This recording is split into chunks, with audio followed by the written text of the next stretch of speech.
Here are three words, three different words. Each one spelled differently, but are they pronounced differently? And are they pronounced with the same differences everywhere?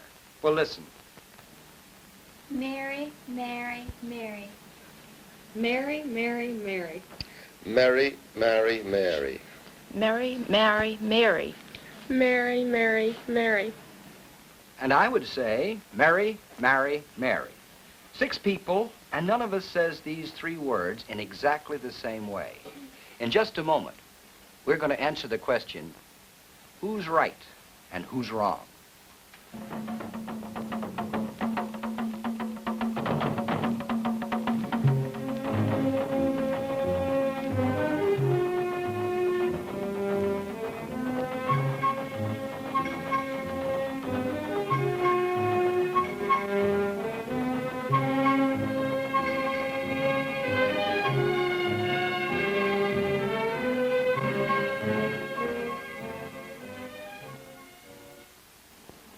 In our last program, we were talking about the phonemes of English. That is, the classes of sounds.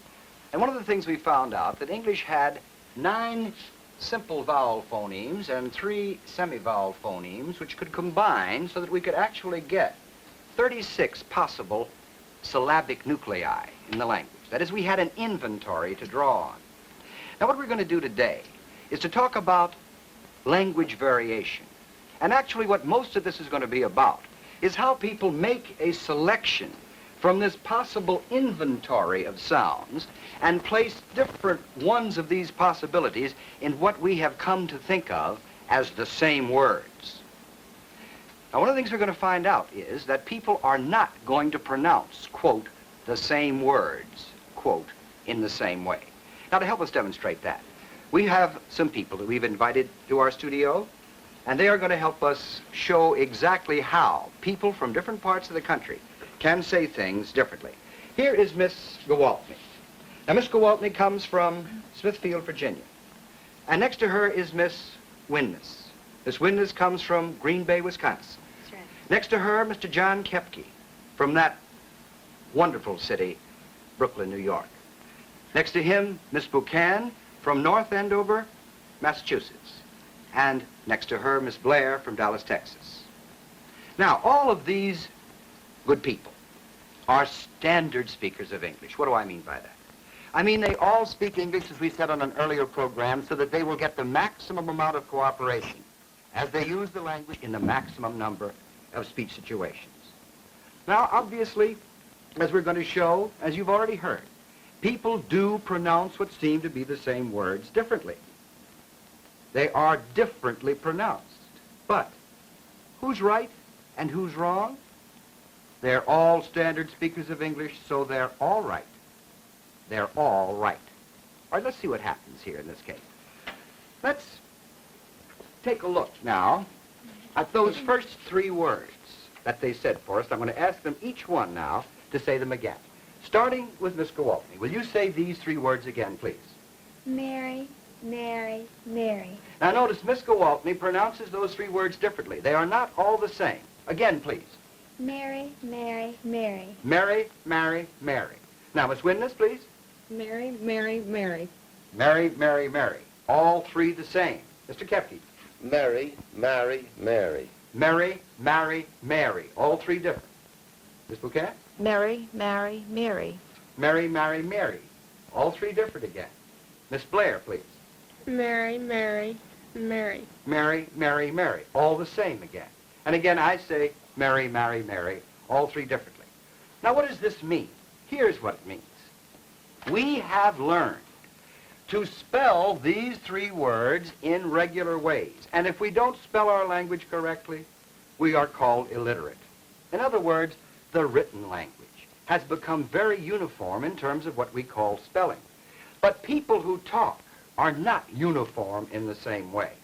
Now, because we've all learned to pronounce these words in various ways, no, let's put it around the other way. Because we've all learned to spell these words the same way, we get the idea we ought to pronounce them the same way, one right way. This is just not true. We are going to pronounce them differently, but we must learn to spell them the same way. Please remember, letters do not have sounds. We do not pronounce letters. These are simply symbolic representations for what we say in the language. And how our differences pattern is what we're going to show you on this program. Now, how can we tie up these differences, which we've already noticed, with what we call dialect areas? Well, I'm going to show you. The first thing I'm going to do, again, is to start with Miss Gwaltney. And I'm going to ask her if she will... No, I don't think I'll do it that way. The first thing I'm going to do is to tell you this. I'm going to tell you this. If you pronounce these three words, marry, marry, marry, differently, you will have learned your English east of the Allegheny Mountains. Those who pronounce those words differently learned their English east of the Allegheny Mountains. If you pronounce those words the same, you learned your English west of the Allegheny Mountains. Just remember that. Now, I'm going to come back again, and I'm going to talk about this word, spelled G-R-E-A-S-Y. Now, I am going to make two predictions. I am going to predict what Miss Gwaltney is going to say here and what Miss Windness is going to say here, because we know where they're from. Remember, Miss Gwaltney comes from Smithfield, Virginia, Miss Windness from Green Bay, Wisconsin. Now, our problem is this, and Miss Windness, and neither Miss Windness nor Miss Gwaltney can see this card that I have here. What I'm going to do is this. I am going to predict that Miss Gwaltney is going to pronounce, that is going to say a sound that is represented there by that letter. This is what she is going to say. She is going to pronounce that sound in that word. Miss Gwaltney, will you say this for me? It's greasy. It's greasy. It's greasy with that particular sound. Now, Miss Witness, will you pronounce it for me? Miss Witness now is going to say the other one. She is going to say this. Miss Witness? It's greasy. It's greasy with this sound. All right. In other words, we have established something here by saying, in effect, if you learned your English north of a certain line, you are going to say greasy for this word. If south of a certain line, greasy. Now let's see where that line runs. Actually, the line runs right along here. The parallel 40 degrees, right across here. And this particular parallel 40, right over here, runs right along with the Lincoln Highway, which is Route 30, I believe, dividing this part of the country into two neat halves. In other words, we have now a dividing line down the Allegheny Mountains for east and west, and another for north and south. In other words, we begin to get a pattern which emerges in terms of our areas. Here is the first large quarter of the country up here, east of the mountains and and north of this line. Here is number 2, south of it, number 3, and number 4. We've divided the country now then into 4 great areas. Although it might look unbalanced geographically in terms of population, it's a pretty good division. Now let's see if this particular greasy line does work as we predict. I am now going to come back to Mr. Kepke. I'm going to skip him and go to Miss Buchanan and ask her what she says for this. And you'll see why I'm skipping Mr. Kepke in just a minute. Greasy. Miss Buchanan? Greasy. Greasy. North again. Miss Blair?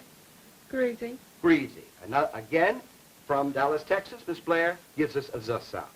So far, everything is fine. Now I'm going to come back to Mr. Kepke. Remember, Mr. Kepke's from Brooklyn, and ask him what he says. I say greasy. Now, Mr. Kepke says greasy. Now, is our prediction wrong? Are our observations wrong? No. Because in the area around Manhattan, people past a certain age, what I mean by this is people in a certain generation, are going to say greasy and not greasy. Mr. Kepke happens to be in that particular generation bracket that says greasy rather than greasy. The school kids at the present time will say very definitely greasy now, but in his generation it was greasy. These kinds of, if you will, observations of correlation we can make, and we find we can get so we can predict pretty well what kinds of things we can expect in terms of what parts of the country. Now let me go on for just a second. Let me do it this way. I want to tell you that there's another way of doing dialects than just by vowels, which is what we were working on except for this one constant. But most of the things we're going to be doing here is by vowels. But there is another way. that we talk about dialects, and that is what vocabulary items are used. Now, as a matter of fact, most of the dialect work that has been done to date has been done on vocabulary, on words. You know, you've all had the experience of hearing something that's very familiar to you called something quite different in another part of the country. I remember that when I first went to Boston, I was very surprised to hear what I call soda pop.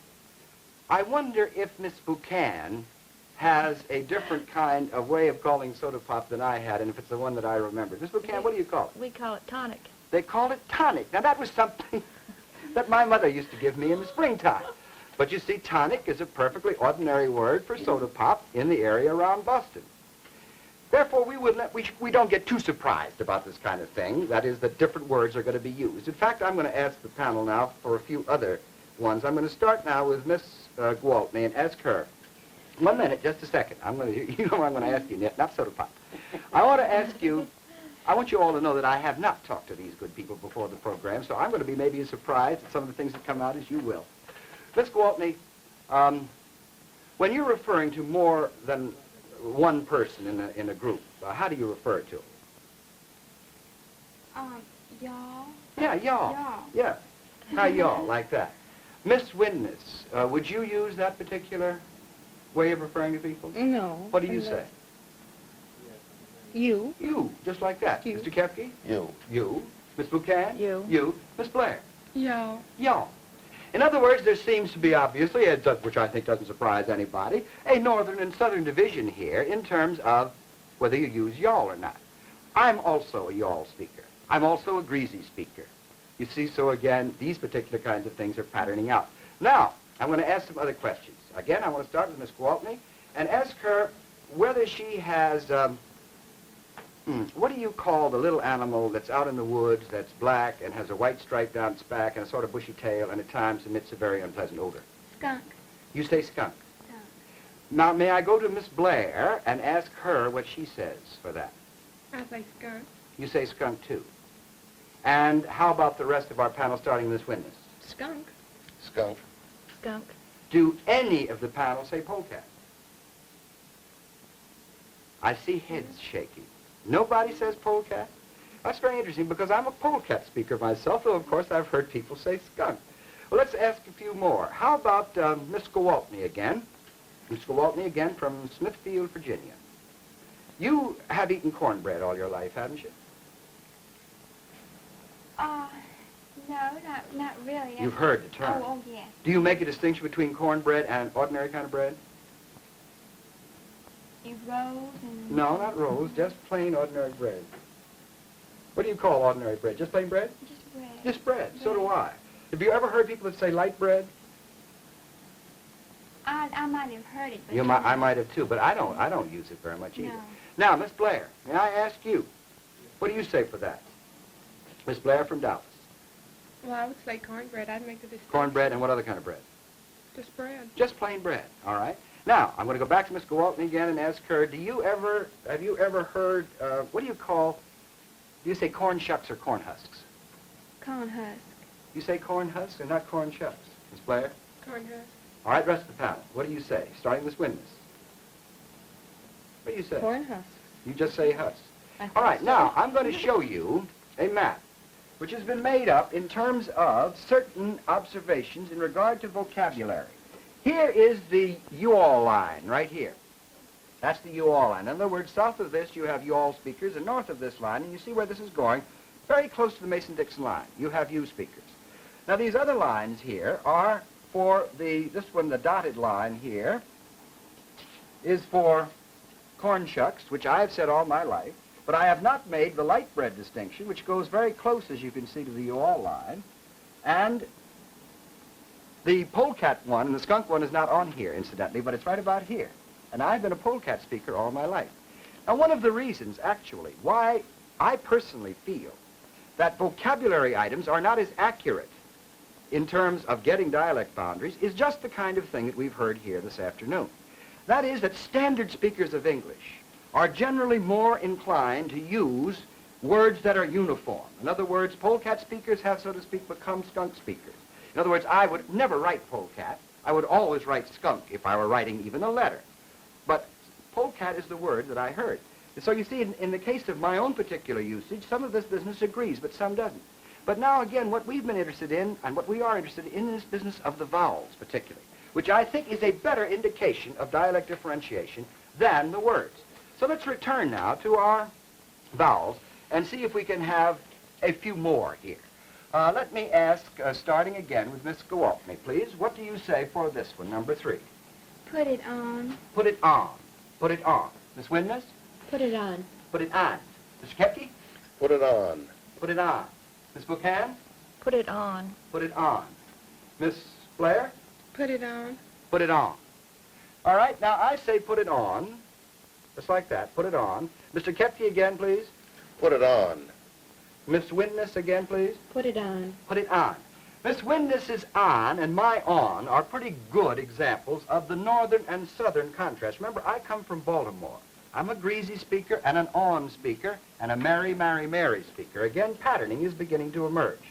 Now what I'd like to do is to go right away to Mr. Kepke and ask him if he will read me these lines here in number 4.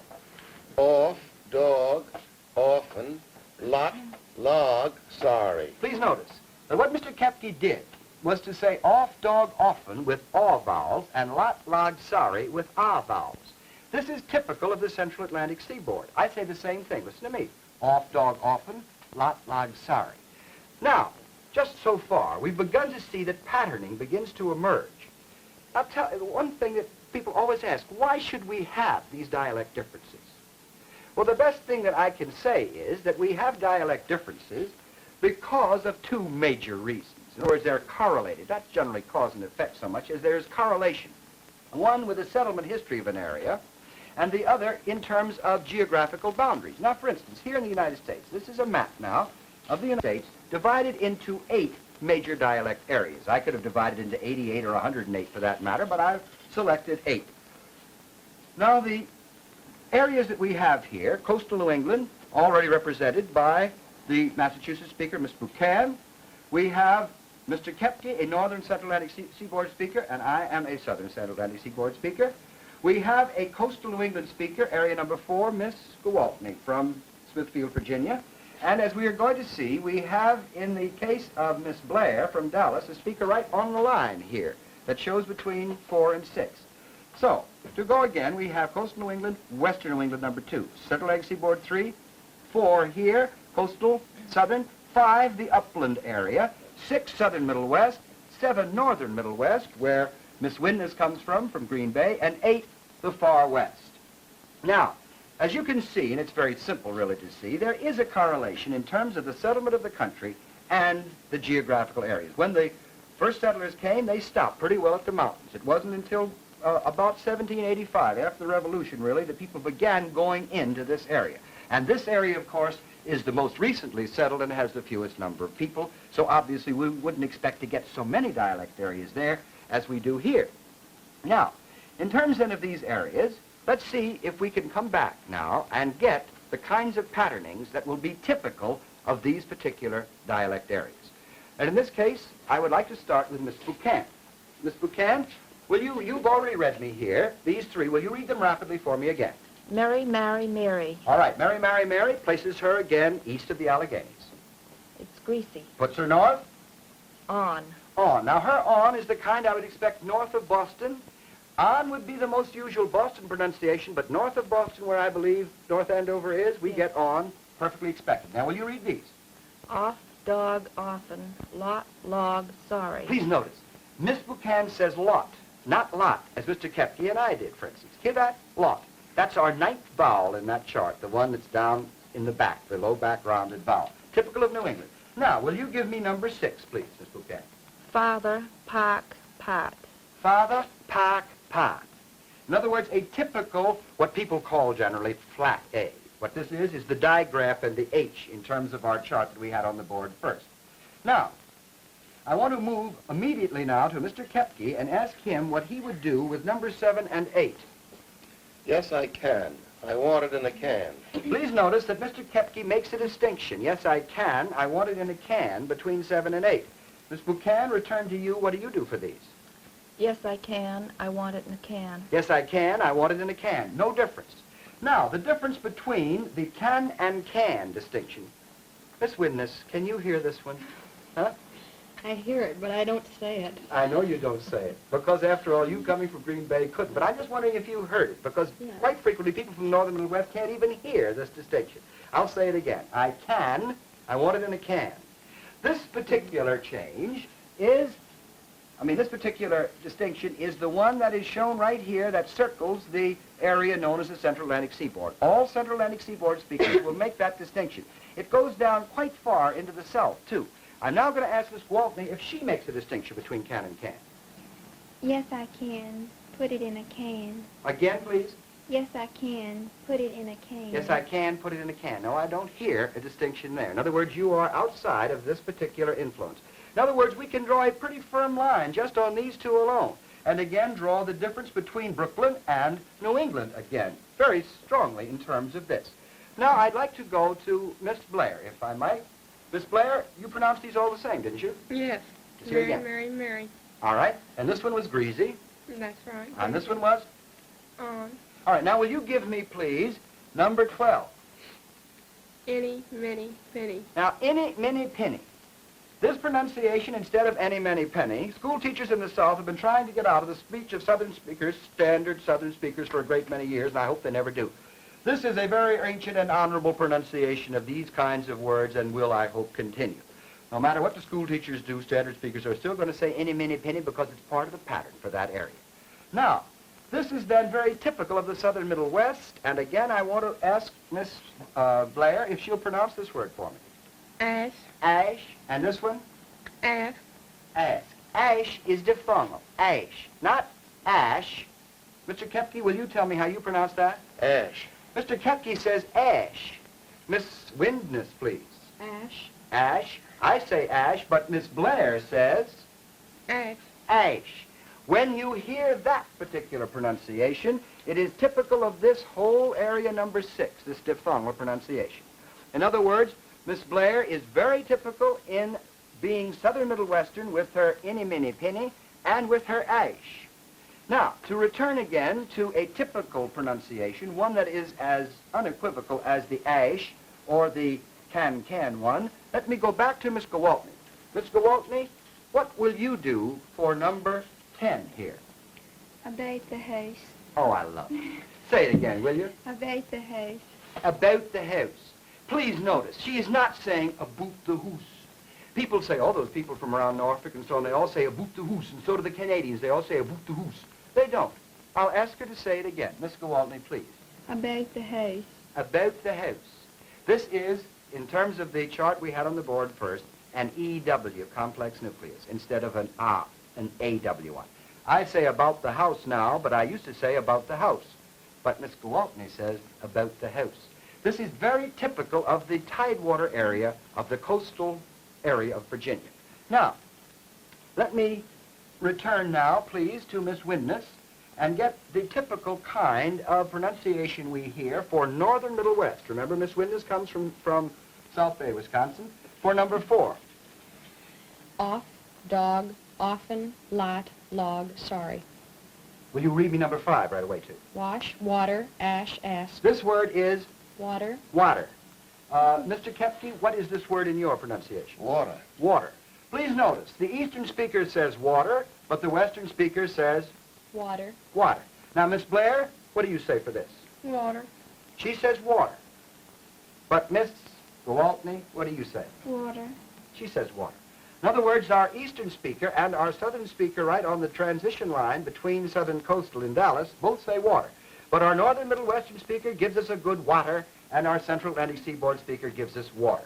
And I say water, exactly. Again, you would expect my pattern to be like Central Atlantic Seaboard, but it's Southern. I say greasy instead of greasy. All right? Miss Windness, again. Will you give me these words? Father, park, part. Please notice the amount of the R that we hear here. Father, park, part. Say it again, please. Father, park, part. Father, park, part. A good, stout retraction of the tongue, sort of curled back when you say park and part. Now, may I return now to Miss Buchan and ask her again to say these words? Father, pot, pot. Father, pot, where we hear no retraction. Mr. Kepke, please. Father, and then I have two pronunciations for park and part, either that way or park, part. I like both of them, Mr. Kepke, because they illustrate what I'm after in this case, namely, very little, if any, R coloring, you see. In other words, our Eastern speakers obviously have a good deal of R, practically no R, our New England and Brooklyn speaker, in contrast to our Northern Middle Western speaker. Now, again, Miss Blair, will you give me these? Father, park, part. Again? Father, park, part. Father, park, part. In other words, you've got about a half retraction. In other words, your R is about half pronounced in contrast to Miss Buchanan and Mr. Kepke's, and certainly only half pronounced in contrast to Miss Witness, right? Yes, sir. Okay. In other words, then, Miss Blair, again, seeing on our map, is in a transitional area. That is, she has many coastal southern similarities, pronunciations, but she also has several of the kinds of things, including this aish that we noticed was here in the southern part of the Middle West. Now, for just a moment, I'm going to run down my speech and see whether or not this patterning makes sense as far as I'm concerned. Mary, marry, Mary. All three said differently, east of the mountains. It's greasy, south of the parallel 40. Put it on. Again, goes as a southern pronunciation with greasy. Off dog often, lot, lod, sorry. In other words, the same kind of rounding and unrounding that you noticed with Mr. Kepke, the northern Central Atlantic Seaboard speaker. Wash, water. I'm a water speaker, not a water speaker. Ash, ask. The same kind of distinction in ash, ask as I have down here in can and can. Exactly what we would expect there. And that these, being a Central Atlantic Seaboard speaker, these would be in contrast. Father, park, not very much R. Over here, about the house was my original pronunciation, and I'll say about the house, but I used to say about the house. And again, this one, any, many, penny, not any, many, penny, because I'm a coastal speaker. What we have shown then, and what these good people have been so kind as to help us demonstrate is this. Standard speakers of American English and standard speakers of English anywhere are going to have a different selection of the inventory, the possible vowel sounds, which will appear in the same word. Again, the same word in quotation marks, words spelled the same way.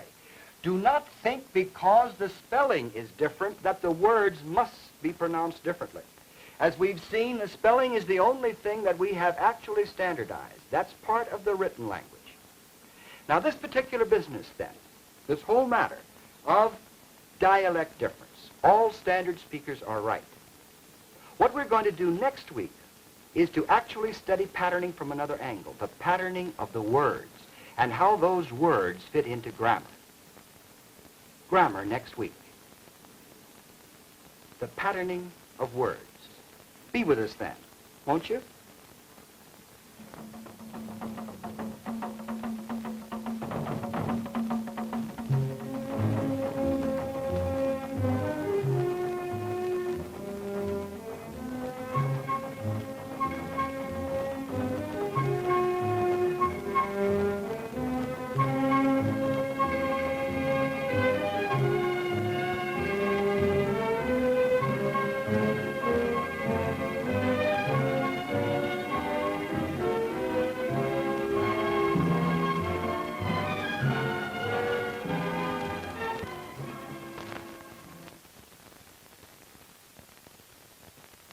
This is National Educational Television.